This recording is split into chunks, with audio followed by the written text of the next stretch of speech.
Praise the Lord. खुदा के कलाम के लिए आप लोग तैयार हैं? सब रेडी हैं?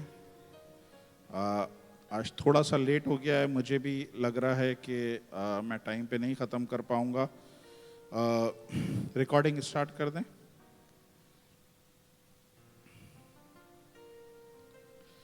खुदावंद के कलाम की तरफ बढ़ते हैं। मेरे साथ निकालें अय्यूब, उसका पहला बाब 13 से 21 आयत तक। अय्यूब नबी, जो पुराने ऐदनामे में ज़बूर से पहले किताब है, अय्यूब नबी की किताब, जिसे अय्यूब साबिर भी कहते हैं, उसका पहला बाब 13 से 21 आयत तक। जितनी देर में स्क्रीन पे वर्सेस आती हैं, मैं थोड़ा सा तारुफ करा दूं ताकि आप लोगों को समझ में आ जाए हो क्या रहा है। अय्यूब, जिस जमाने में ये किताब लिखी गई है, उस जमाने में अय्यूब के बारे में कहा जाता है अय्यूब जैसा राजबाज कोई भी नहीं था, कोई भी नहीं था। लेकिन राजबाजी के बावजूद इसकी जिंदगी में अटैक पे अटैक हुए हैं। इसकी जिंदगी में बहुत बड़े बड़े डिजास्टर हुए हैं, बहुत बड़े बड़े तूफान आए हैं, जो अभी आप पढ़ने वाले हैं। मैं सिर्फ कहना ये चाह रहा हूं कि आप भले खुदा से प्यार करते हैं, भले खुदा को सर्व करते हैं, भले आप जिंदगी में खुदा के साथ कितने भी जुड़े हुए हैं, कभी ये नहीं समझिएगा कि खुदा के साथ जुड़ने के सबब से हम आजमाए नहीं जाएंगे या हमारी जिंदगी में प्रॉब्लम नहीं आएंगी। प्रॉब्लम आएंगी। मैं कल एक बहन को बता रहा था, प्रॉब्लम जब खुदा अलाउ करता है आपकी जिंदगी में, अगर आप खुदा से प्यार करते हैं और खुदा के चुनीदे हैं, मैं आपको बता रहा हूं, प्रॉब्लम आपको तोड़ने के लिए नहीं आएंगी, प्रॉब्लम आपको बिखेरने के लिए नहीं आएंगी, बल्कि प्रॉब्लम आपको दोबारा से समेटने के लिए, दोबारा से जोड़ने के लिए और नए सिरे से आपको नई कुव्वत देके खड़ा करने के लिए ये प्रॉब्लम आएंगी। हालेलुया। खुदा आपको टूटने नहीं देगा, खुदा आपको बिखरने नहीं देगा, खुदा आपको नया जोर बख्शेगा उकाबों की तरह, ताकि आप हर प्रॉब्लम के ऊपर फातेह करार दिए जाएं। हालेलुया। तो यहाँ पे अय्यूब की जिंदगी में जो प्रॉब्लम आई है वो हम पढ़ रहे हैं, और वो आप ध्यान से पढ़ें, सुने। और एक दिन जब उसके बेटे और बेटियां अपने बड़े भाई के घर में खाना खा रहे थे और मैं नोशी कर रहे थे, तो एक कासिद ने अय्यूब के पास आकर कहा, बैल हल में जुते थे और गधे उनके पास चर रहे थे, कि सभा के लोग उन पर टूट पड़े और इन्हें ले गए और नौकरों को तेह तेक किया। तेह तेक का मतलब, जो इंडियन है हमारे साथ, तेह तेक का मतलब यह है कि उन्हें कत्ल कर दिया तलवार से, और फकत मैं ही अकेला बच निकला कि तुझको खबर दूं। नेक्स्ट। वो अभी ये कह ही रहा था कि एक और भी आकर कहने लगा कि खुदा की आग आसमान पर से नाजिल हुई और भेड़ों और नौकरों को जलाकर भस्म कर दिया, और फकत मैं ही अकेला बच निकला कि तुझे खबर दूं। वो अभी ये कह ही रहा था तो तीसरा नौकर यानी एक और आकर कहने लगा कि कसदी 3 गोल होकर ऊंटों पर आ गिरे और इन्हें ले गए और नौकरों को तेक किया, यानी तलवार से कत्ल किया, और फकत मैं ही अकेला बच निकला हूं कि तुझे खबर दूं। नेक्स्ट। वो अभी ये ही कह रहा था कि चौथा नौकर आया, एक और भी आकर कहने लगा, तेरे बेटे और बेटियां अपने बड़े भाई के घर में खाना खा रहे थे और मैनोशी कर रहे थे, और देख बयाबां से एक बड़ी आंधी चली और उस घर के चारों कोनों पर ऐसे जोर से टकराई कि उन जवानों पे गिर पड़ा और वो मर गए, और फकत मैं ही अकेला बच निकला कि तुझे खबर दूं। नेक्स्ट। तब अय्यूब उठकर अपना पैरान चाक किया और सर मुंडाया और जमीन पर गिरकर सजदा किया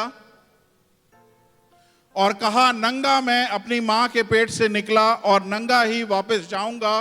खुदावंद ने दिया और खुदावंद ने लिया, खुदावंद का नाम मुबारक हो। हालेलुया। यहां पे आप लोग देख सकते हैं अय्यूब की जिंदगी पे अटैक के ऊपर अटैक हुए हैं। इसके बाद एक और अटैक हुआ है। ये तो 4 अटैक आपने देखे, 4 अटैक में 4 नौकर बच गए जिन्होंने आके खबर दी। एक 5वां अटैक भी था, और वो अटैक अय्यूब की जिस्म के ऊपर हुआ था। उसको बीमारियों ने, नासूरों ने, फोड़ों ने बुरी तरह से उसको तकलीफ देना शुरू कर दी थी। लेकिन उसकी मैं बात नहीं कर रहा, सिर्फ मैं ये 4 आफतों की बात कर रहा हूं। अय्यूब एक मालदार आदमी था। यहां पे जितने भी नुकसान हुए हैं उससे आपको सब समझ में आ रहा है कि इसके पास मवेशी बहुत थे, इसके पास बहुत बड़ा कारोबार था, और एक ही दिन एक ही मिनट में वो कारोबार सारा का सारा खत्म हो गया। फिर उसके बाद दूसरा नौकर आया और उसने, मान लें उसे इस तरह से, अब मैं समराइज करके बता देता हूं कि अय्यूब का एक ही दिन में सारा बिजनेस, सारा कारोबार उसका 1 सेकंड में खत्म हो गया।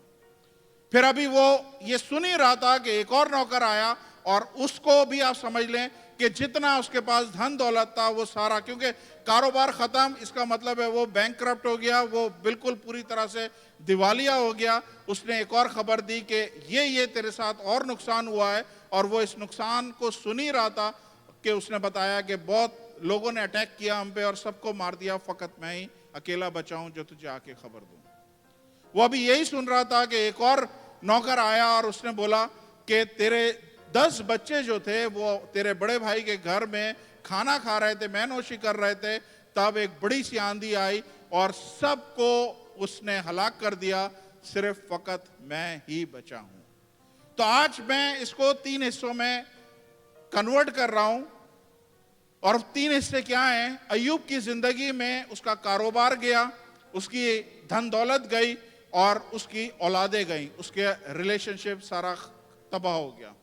आज आप में से अगर कोई इन 3 कैटेगरी में बैठा हुआ है, कोई ऐसा शख्स जिसकी जॉब की प्रॉब्लम है, किसी के कारोबार की प्रॉब्लम है, आज ये कलाम उसके लिए। कोई ऐसा शख्स जिसके साथ फाइनेंशियल प्रॉब्लम है, माली प्रॉब्लम है, खुदा आज आपसे बात करना चाहता है। कोई ऐसा शख्स जिसकी जिंदगी में फैमिली प्रॉब्लम है क्योंकि उसकी औलादें सारी मर गई थी। किसी भी शख्स की जिंदगी में अगर कोई फैमिली इश्यूज हैं, खुदा आज आपसे बात करना चाहता है। हालेलुया। आज आपने इस कलाम को बड़े ध्यान से सुनना है, समझना है, क्योंकि खुदा आज आपसे एक नए तरीके से बात करना चाहता है। और मैं चाहता हूं कि आपका इस कलाम में रिस्पॉन्स हो। रिस्पॉन्स किस तरह से आपने देना है? जैसे भी आपको लगता है कि ये कलाम आपके लिए अगर खुदा ने किया है, आपने जोर से हालेलुया का नारा लगाना है, जोर से आमीन बोलना है। आप अगर खड़े होके उस चीज को रिसीव कर सकते हैं, आप खड़े होके उस चीज को बोलें, हाँ ये खुदावंद मेरे से बात करी है।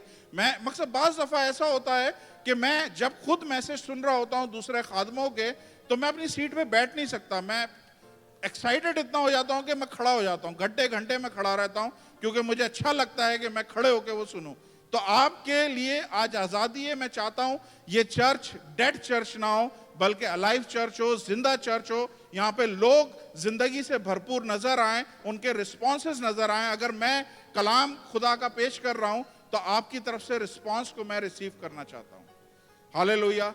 आज मैं अय्यूब के बारे में कोई बात नहीं करना चाहता। ध्यान से सुनिएगा, ये सारा टॉपिक अय्यूब की किताब में से लिया गया है।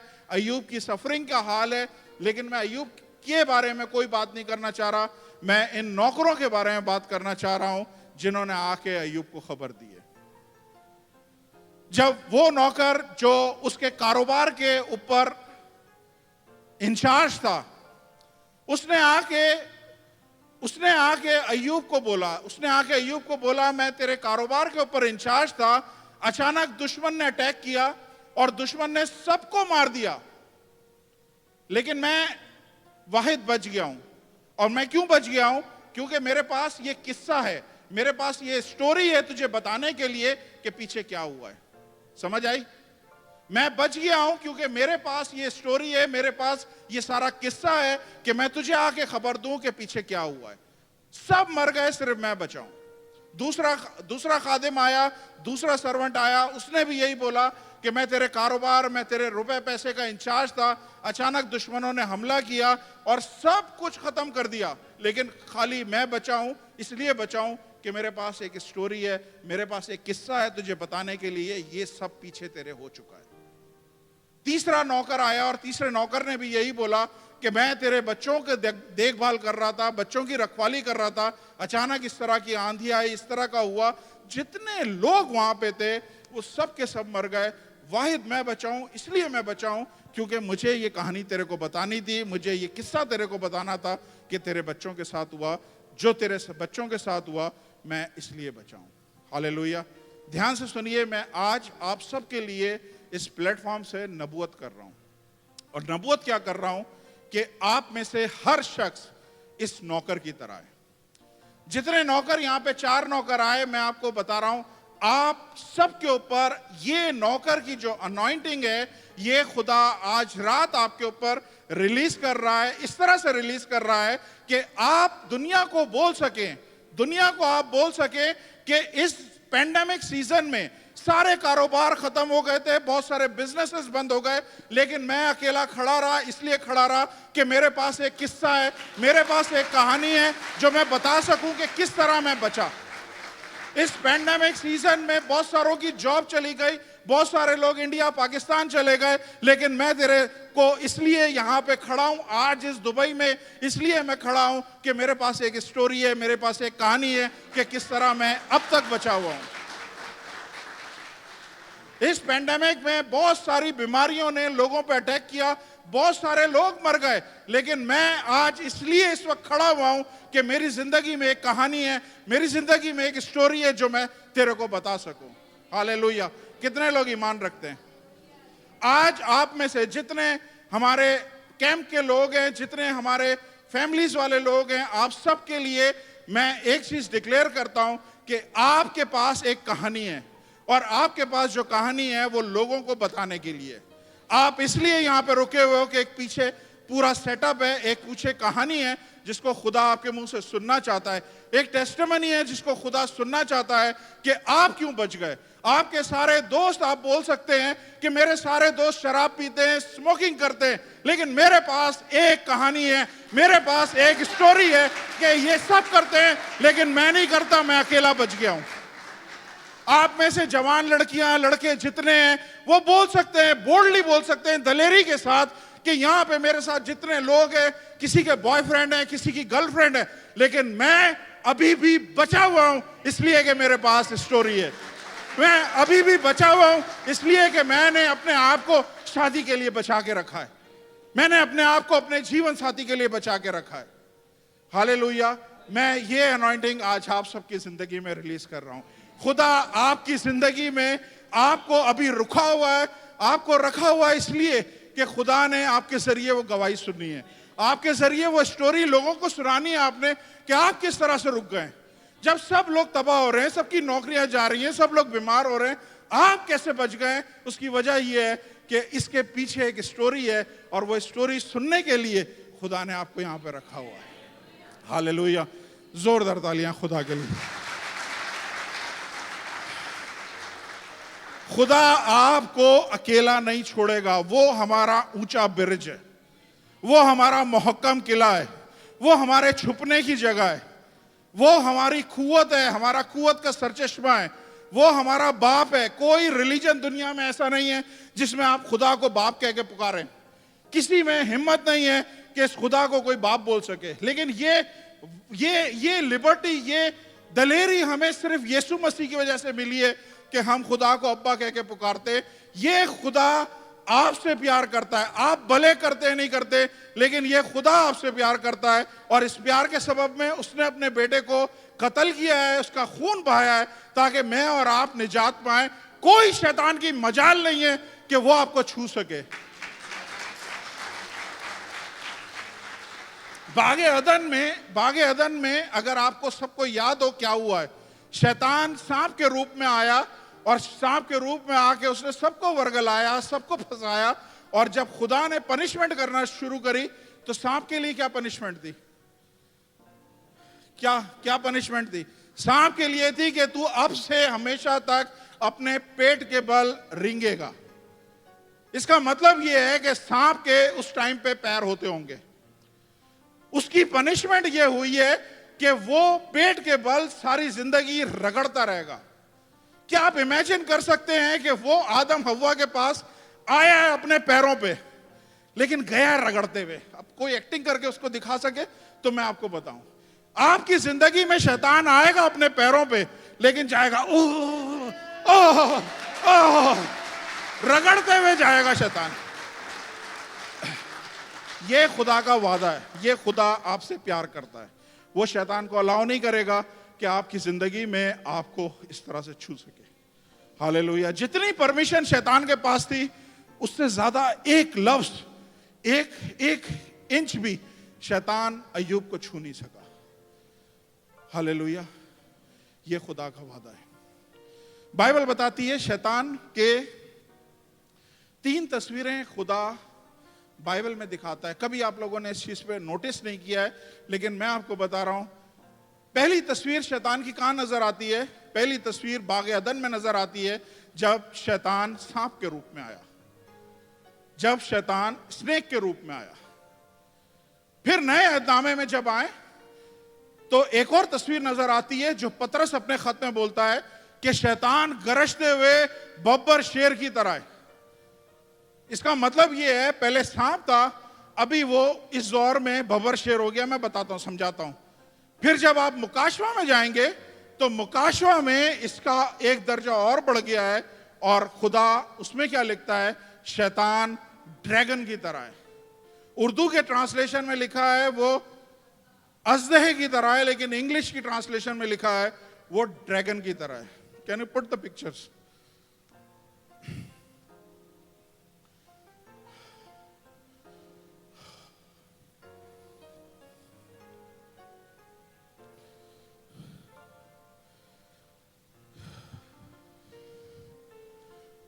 ये सांप का एक रूप है जो बाग अदन में नजर आता है। यानी ये उस जमाने की बात है जब दुनिया नई नई बनी थी, जब शैतान को इस तरह से रिप्रेजेंट किया गया है कि शैतान एक क्लेवर बीइंग है। क्लेवर बीइंग का मतलब एक चालाक चीज है जो लोगों को फंसाता है, लोगों को डिसीव करता है, लोगों को इस तरह से ट्रैप करता है कि वो गुनाह में गिर जाएं। ये ओल्ड टेस्टामेंट का शैतान है। ध्यान से सुनिएगा, मैं कोई डॉक्ट्रिन पे बात नहीं कर रहा, मैं समझाता हूं। लेकिन न्यू टेस्टामेंट में जब आते हैं तो पतरस बताता है शैतान एक गरजते हुए बब्बर शेर की तरह है। इसका मतलब यह है कि शैतान पुराने अहदनामे में उसका शायद इतनी पावर नहीं थी, लेकिन नए अहदनामे में वही शैतान कुछ पावरफुल नजर आ रहा है। पहले वो सांप के रूप में था, चालाकियां कर रहा था, लेकिन ये नए अहदनामे का जो दौर है ये आज का दौर है। ये वो टाइम है जिसमें आप देख सकते हैं किस तरह से सेक्स ट्रैफिकिंग हो रही है, किस तरह से लड़कियों को अगवा किया जा रहा है, किस तरह से बच्चों को अगवा करके उनके जिस्म के आज़ा निकाले जा रहे हैं, बेचे जा रहे हैं। ये ऐसी चीज है जो जानवरों वाली चीज है, ये इंसान नहीं कर सकते। इसका मतलब है शैतान इस वक्त इस तरह से पेश हो रहा है। शैतान वही है, शैतान वही है, लेकिन उसकी पावर को खुदा इस तरह से दिखा रहा है। पहले वो चालाक सांप की तरह था, अब आज के दौर में वो बब्बर शेर की तरह है, हर एक को फाड़ खाए, जो मिले उसको फाड़ खाए। और तीसरा, मुकाशवा में जब जाएंगे तो आपको नजर आएगा ये ड्रैगन, इसको उर्दू में अजदा लिखा है, लेकिन ये ड्रैगन है। कोई और तस्वीर है? ये इसका मतलब है सुपर पावरफुल। आने वाले दिनों में शैतान इस तरह से पावरफुल होगा, यानी उसकी एक्टिविटीज इतनी बढ़ जाएंगी, इतना काम उसका बढ़ जाएगा कि वो सांप के बस की बात नहीं है, वो शेर भी हैंडल नहीं कर सकता। वो इस तरह से जलाएगा कॉलोनियों को, बस्तियों को और नेशंस को। हालेलुया। लेकिन ये खुदा आपका क्या बोलता है? कहता है ये तीनों को खुदा क्या बोलता है कि ये हमारे पैर के नीचे इनको कुचलेगा। क्या आप बिलीव कर सकते हैं ऐसा कोई खुदा बोल सकता है? पैर के नीचे रोंदेगा। ये खुदा एडवांस में बोल चुका है, शैतान तुम्हारे सामने सांप के रूप में आए, शैतान तुम्हारे सामने शेर के रूप में आए, शैतान तुम्हारे सामने ड्रैगन के रूप में आए, लेकिन तुम शैतान को अपने पैरों में रोंदोगे। रोंदने का मतलब क्या है कि आप उसके ऊपर उसे रोंदेंगे, पैरों से उसे मसलेंगे। और दूसरी चीज खुदा ने क्या बोली है? तुम ये तीनों को अपने पैरों से पामाल करोगे। पामाल का मतलब यह है कि कोई ऐसी ऑनरेबल चीज है जिसको हम पैरों में रख दें। अभी खुदा का कलाम लेके कोई जमीन पे रख दे और उसके ऊपर चलना शुरू कर दे, हम बोलेंगे ये कलाम को पामाल कर रहा है। और खुदा क्या बोल रहा है कि तुम रोंदोगे। ध्यान से सुनिएगा, खुदा क्या बोल रहा है? तुम रोंदोगे और तुम पामाल करोगे। पामाल का मतलब है आप इन तीनों की इंसल्ट करेंगे, इंसल्ट करेंगे। और ये आपका नहीं है, ये बहुत पहले का लिखा हुआ है, जब इसके रूप भी नहीं बदले थे, जब कुछ नहीं हुआ था, खुदा ने ये अपने कलाम में लिख दिया है कि तू इनको रोंदेगा, तू इनको पामाल करेगा। देखना चाहते हैं? अभी सब क्वेश्चन मार्क तो ये है कि कहां लिखा, कहां है, निकालें। ज़बूर साम 91 वर्स 13।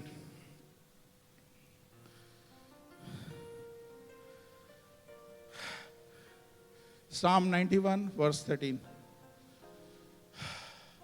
तू शेर बबर और अफी को रूंदेगा। क्या लिखा हुआ है? कितनी दफा आप लोगों ने ये कलाम पढ़ा हुआ है, ये ज़बूर पढ़ा हुआ है?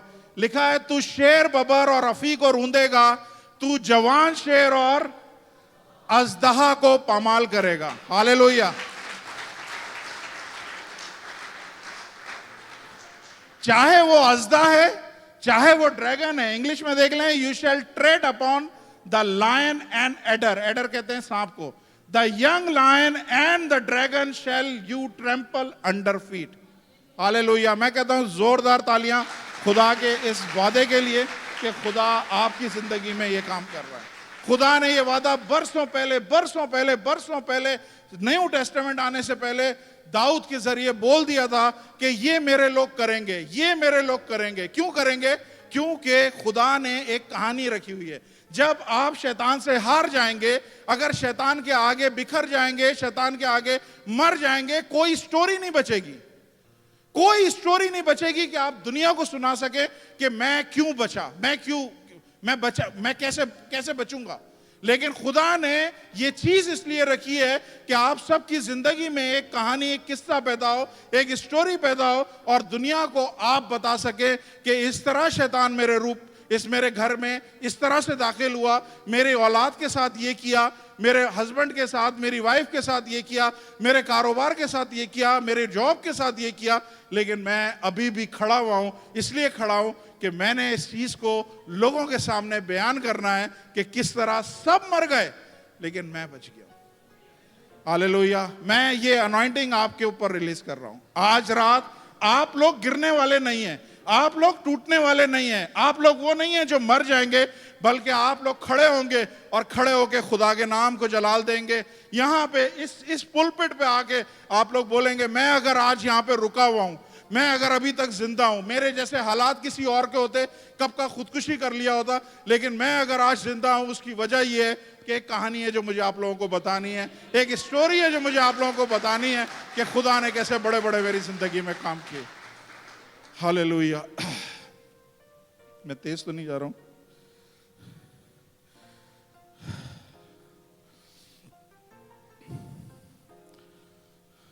Praise the Lord. एक हवाला आपको पढ़ाता हूं। इतना कंफ्यूज हवाला है, इतना कंफ्यूज हवाला है कि किसी के नहीं समझ में आएगा। चैलेंज के साथ मेरे साथ निकालें पहला क्रॉनिकल, फर्स्ट किंग, उसका 4 बाब पहली आयत से पढ़ें। किसी के समझ में नहीं आएगा और आप लोग बोलोगे इसमें से क्या निकलने वाला है। First Chronicle, not king, first Chronicle, पहला सलातीन नहीं, पहली तवारीख,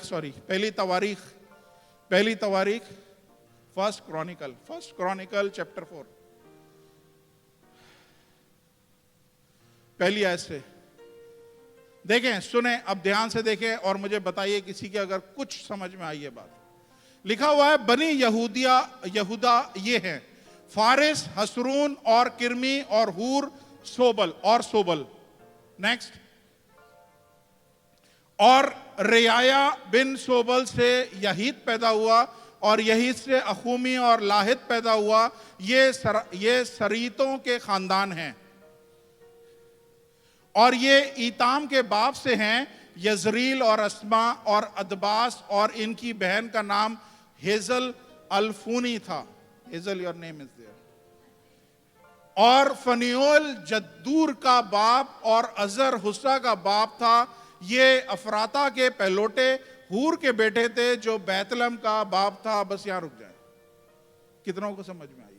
क्या नजर आ रहा है? सिर्फ नसब नामा नजर आ रहा है। जनरेशन आफ्टर जनरेशन, नस्ल दर नस्ल नाम आ रहे हैं कि ये एक यहूदा कबीले का खानदान है, उसका पहली नस्ल ये, दूसरी नस्ल ये, उसके बेटे बेटियां ये, उनके बेटे बेटियां ये ऐसा सिलसिला पूरा बाप पढ़ेंगे चलता रहेगा। लेकिन अभी यहां पे थोड़ा सा वक्फा आएगा और वो मैं वक्फा आपको बता रहा हूं। नेक्स्ट। और तकवा के बाप अशूर की 2 बीवियां थी, हीला और नायरा। और नायरा के उससे अखूसाम और हफर और यतीनी और हक्स्तरी पैदा हुए, ये नारा के बेटे थे। अभी तक सिर्फ वो चल रहा है। और हीला के बेटे गो बैक। और हीला के बेटे जरत और यफवार और अतनान थे। देख रहे हैं आप, सिर्फ नस्लों के नाम आ रहे हैं। और पूरा बाप अगर ये पढ़ेंगे ना, सिर्फ नस्लों के नाम आएंगे सिवाय एक जगह के। नेक्स्ट। और कोस से अनूब और जबूबिया और हरूम के बेटे अखरीखेल के घराने पैदा हुए। सॉरी, पढ़ने में मुझे भी दुश्वारी हो रही है। और अब यहां से शुरू होता है। अभी तक सब क्या चल रहा था? सबके नाम चल रहे हैं, ये नस्ल दर नस्ल चल रहा है। अब यहां से सीन चेंज हो गया है सिर्फ 2 आयतों के लिए। और यहां पे लिखा है, और याबीस अपने भाइयों से मोजिस था और उसकी मां ने उसका नाम याबीस रखा, क्योंकि कहती थी कि मैंने गम के साथ उसे जन्म दिया। नेक्स्ट। और याबीस ने इस्राएल के खुदा से ये दुआ की, आ तू मुझे वाकई बरकत दे और मेरी हदूद को बढ़ाए और तेरा हाथ मुझ पर हो और तू मुझे बदी से बचाए, ताकि वो मेरे गम का बाइस ना हो। और जो उसने मांगा खुदा ने उसे बख्शा। नेक्स्ट। अब 13 आयत तक मैंने सिर्फ इससे करवा रहा हूं, बाकी पूरा चैप्टर आप पढ़ेंगे तो सिर्फ नाम है। और सुखा के भाई कलूब से महीर पैदा हुआ, जो अस्तून का बाप था। नेक्स्ट। और अस्तून से बैतरफा और फासे और एर्नेस का बाप तखना पैदा हुआ, ये रीका के लोग हैं। नेक्स्ट। और किन्स के बेटे अतनेल और अशरिया थे, और अतनेल का बेटा हतत था। तो अभी आप पढ़ते रहेंगे ना, सिर्फ नाम के सिवा कुछ नहीं आएगा। सिर्फ एक बंदा याबीज है जिसके नाम के आगे स्टोरी है। मैं हैरान हूं, तारीख लिखने वाले ने जो खुदा लिखवा रहा था, सबके नाम लिखवा रहा था, सबके नाम लिखा रहा था, इसका बेटा ये, इसकी बेटी ये, इसकी औलाद ये, इसकी औलाद ये। लेकिन जब याबीस पे पहुंचा तो खुदा ने बोला यहां पे रुक जा, क्योंकि इसके साथ एक कहानी जुड़ी हुई है, इसके साथ एक कहानी, एक स्टोरी जुड़ी हुई है, वो लिखना जरूरी है। और लिखा है, याबीस अपने भाइयों में मोजिस था, क्योंकि उसकी मां ने उसे दर्द के साथ पैदा किया था और उसने इस्राएल के खुदा से दुआ करी, आ तू मेरी हदूद को वाकई बढ़ा। और खुदा ने उसकी दुआ को सुना और उसकी हदूद को बढ़ाया। ये 4 लाइनें ऐसा लगता है इस बाब में जबरदस्ती घुसाई गई हैं, सिर्फ किस लिए कि इस बंदे की जिंदगी में एक किस्सा था, इस बंदे की जिंदगी में एक कहानी थी, एक स्टोरी थी जो खुदा ने यहां पे लिखी है। Hallelujah, hallelujah. आखिरी चीज, और मैं बंद करता हूं, कोशिश करता हूं 5 मिनट में खत्म करूं। ध्यान से सुनिए। खुदावंद यीशु मसीह, खुदावंद यीशु मसीह को अगर हम देखते हैं तो हमें नजर आता है, खुदावंद यीशु मसीह को सलीब दी गई, खुदावंद यीशु मसीह मर गए, कब्र में चले गए। और अगर पीछे उनसे जाते हैं तो आपको नजर आएगा 3 चीजें जो हैं उन्होंने पूरी जिंदगी, पूरी हर दौर में रूल किया है। वो 3 चीजें क्या हैं? पहली चीज गुनाह, गुनाह ने सारी बनी नौ इंसान पे रूल किया है। दूसरी चीज शैतान, हर बनी नौ इंसान, चाहे वो प्रॉफिट है, चाहे नबी, चाहे पैगंबर, कोई भी है, हर एक को शैतान ने गुनाह में गिराया। तो गुनाह ने रूल किया, शैतान ने रूल किया, और तीसरी चीज जो थी वो मौत, मौत ने हर एक पे रूल किया। हालेलुया। और जब मौत ने हर एक पे रूल किया, हर एक बंदे की किस्सा, हर एक बंदे की स्टोरी सेम थी। सब ने गुनाह किया, सब खुदा के जलाल से महरूम हुए, सब मर गए। ये बाइबल का कलाम है। सब ने गुनाह किया और सब खुदा के जलाल से महरूम हुए और सब मर गए। लेकिन ये स्टोरी खुदावंद यीशु मसीह पे पूरी नहीं आती है, क्योंकि खुदावंद यीशु मसीह मर के जी उठे। सुने, मर के जी उठे क्योंकि उनके पास एक किस्सा था कहने के लिए, उनके पास एक स्टोरी थी कहने के लिए, और उस स्टोरी की वजह से खुदावंद यीशु मसीह मर के जिंदा हुए और उन्होंने क्या बोला कि ये सब भले मर गए लेकिन नॉट मी, क्योंकि मेरे पास एक स्टोरी है, मेरे पास एक किस्सा है जो दुनिया को बताना है, मेरे पास एक निजात की कहानी है, मेरे पास एक शिफा की कहानी है, मेरे पास एक डिलीवरेंस आज़ादी की कहानी है जो मुझे लोगों को बतानी है, इसलिए सिर्फ मैं बचाऊं। और खुदावंद यीशु मसीह ने क्या बोला? मेरे साथ निकाले मुकाशवा और अपनी जगहों पे खड़े हो जाएं और हम दुआ करते हैं। मुकाशवा रेवलेशन चैप्टर 1 वर्स 12 to 18। मुकाशवा रेवलेशन चैप्टर 1 वर्स 12 to 18। मैंने उस आवाज देने वाले को, अब आप सब ने इस तरफ देखना है और देखें खुदावंद यीशु मसीह की कहानी क्या है, क्या लिखा हुआ है। और मैं चाहता हूं कि ऑनर में जब आप उस जगह पे पहुंचेंगे, आपने तालियों के साथ खुदा को ऑनर देना है। मैंने उस आवाज देने वाले को देखने के लिए मुंह फेरा जिसने मुझसे कहा था, फिर कर सोने के 7 चरागदान देखे। नेक्स्ट। और उन चरागदानों के बीच में आदमजात सा एक शख्स खड़ा देखा, एक शख्स देखा जो पांव तक का जामा पहने हुए था और सोने का सीना बंद सीने पर बांधे हुए था। यह खुदावंद यीशु मसीह का मौजूदा रूप है। खुदावंद यीशु मसीह ऐसे दिखते हैं। जो तस्वीरों में आपने खुदावंद यीशु मसीह की तस्वीरें देखी हैं, खुदावंद यीशु मसीह वैसे नहीं है। खुदावंद यीशु मसीह की तस्वीर बनानी है तो ऐसे बनाइए, यहाँ पे उनका पूरा हुलिया लिखा हुआ है, आप ऐसे बना सकते हैं तो बनाइए, लिखा हुआ है। और उन चरागदानों के बीच में आदमजात सा एक शख्स देखा जो पांव तक का जामा पहने, सोने का सीना बंद बांधे हुए था। नेक्स्ट। उसका सर और बाल सफेद ऊन की मानिंद, बर्फ की मानिंद सफेद थे और उसकी आंखें आग के शोले की मानिंद थी। नेक्स्ट। और उसके पांव उस खालिस पीतल के से थे जो भट्टी में तपाया गया है और उसकी आवाज जोर के पानी की सी थी। और उसके दाहिने हाथ पर 7 सितारे थे और उसके मुंह से एक 2-धारी तलवार, तेज तलवार निकलती थी और उसका चेहरा ऐसा चमकता था जैसे तेजी के वक्त आफताब। नेक्स्ट। जब मैंने उसे देखा तो उसके पांव में मुर्दा सा गिर पड़ा और उसने ये कहकर मुझ पर अपना हाथ रखा, खौफ ना कर, मैं अव्वल और आखिर हूं। नेक्स्ट। और जिंदा हूं, मैं मर गया था और देख अब्दुल्लाबाद जिंदा हूं और मौत और आलम अरवा की कुंजियां मेरे पास हैं।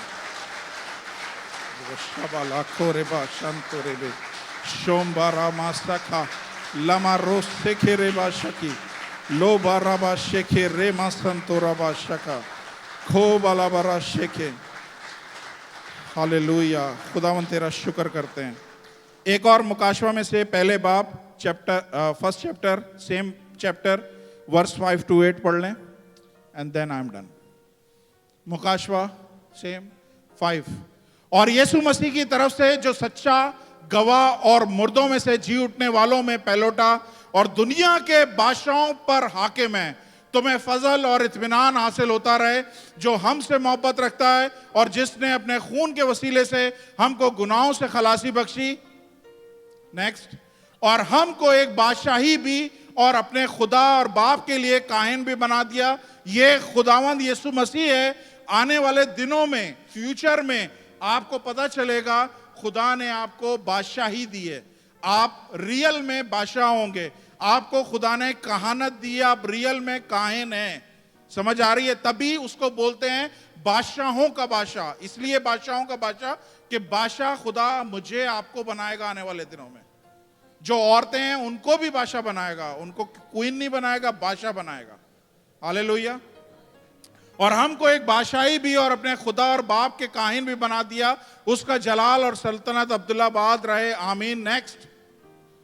देखो वो बादलों के साथ आने वाला है और हर एक आंख उसे देखेगी, जिन्होंने उसे छेदा है वो भी देखेंगे और जमीन पर के से सब कबीले उसके सबब से छाती पीटेंगे, बेशक आमीन। नेक्स्ट। लास्ट।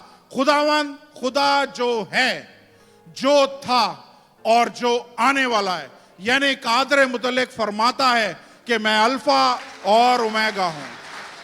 हालेलुया। अपनी आंखों को बंद करें, मैं दुआ करता हूं। खुदावंद आसमानी बाप, यीशु मसीह के जलाली और कुदरत वाले नाम में मैं शुक्रगुजार हूँ खुदावंद इस कलाम के लिए, जो खुदावंद दिल दिल गुर्दे गुर्दे खुदावंद हर जगह से होके गुजर जाता है। खुदावंद आपका कलाम खुदावंद है बाप दो धारी तलवार की तरह है। खुदावंद आपका कलाम हथौड़े की तरह है। आपका कलाम शहद से ज्यादा मीठा है। खुदावंद मैं शुक्रगुजार हूँ, यहाँ पे जितने लोग खड़े हुए हैं खुदावंद, हर एक की जिंदगी में एक स्टोरी है, एक किस्सा है उनकी जिंदगी में। खुदावंद मैं शुक्रगुजार हूँ इस सारी कहानी के लिए जो खुदावंद आने वाले दिनों में इसी स्टेज पे हम सुनने वाले हैं। यीशु के नाम से अपने लोगों को जो ये खुदावंद अहबाब सब जगह से खुदावंद अहबाब आस पास किसी के 1000 गिर गए, किसी के 10,000 गिर गए, लेकिन वो यहाँ पे खड़े हुए हैं खुदावंद इसलिए कि उन्होंने एक गवाही देनी है, उन्होंने एक किस्सा सुनाना है, ताकि खुदावंद और लोग इस चीज को सुन के मजबूत हों, अपने अपने हौसलों को संभालें, अपने आप को इनकरेज करें कि खुदा जब उनको संभाल सकता है खुदा हमें भी संभाल सकता है। मैं यीशु के नाम से खुदावंद जितने लोग इस वक्त यहाँ पे सुन रहे हैं, देख रहे हैं, मैं हर एक के लिए आपकी बरकत मांगता हूँ खुदावंद, आपका जोर मांगता हूँ खुदावंद। इनके दोस्त यार खुदावंद गुनाह में गिर जाएं, खुदावंद नशे में गिर जाएं, लेकिन ये नहीं, क्योंकि इनके लिए खुदा ने एक स्टोरी रखी है, इनके लिए एक किस्सा रखा है जो इन्होंने लोगों को बताना है। हाँ, सब मेरे कैंप में गिर गए, लेकिन मैं खड़ा हूं इसलिए कि मुझे ये कहानी बतानी है। आसमानी बाप, मैं सबके लिए आपकी बरकत चाहता हूं, यीशु के नाम से एक एक को छूइएगा। जो आज नहीं आ सका उनके लिए भी दुआ करता हूं खुदावंद कि अपना फजल दीजिए ताकि वो खुदावंद है बाप आपके घर में आ सके। यीशु के नाम से खुदावंद हमारे लोगों को संजीदगी बख्शिए ताकि हम आपके साथ संजीदगी से चल सकें। खुदावंद आपने संजीदगी में अपनी जान दी है, आपने मजाक नहीं किया था खुदावंद, हमें भी खुदावंद फजल बख्शिए कि हम खुदावंद जब आपके घर में आए संजीदगी से आए। ये कलाम में लिखा है कि संजीदगी से खुदा के घर में आओ। यीशु के नाम से खुदावंद हर एक भाई बहन बेटा बेटी खुदावंद हर एक को छूइएगा। आपका मैं शुक्र करता हूँ, यीशु मसीह के जलाली कुदरत वाले नाम से मांगता हूँ, आमीन आमीन आमीन।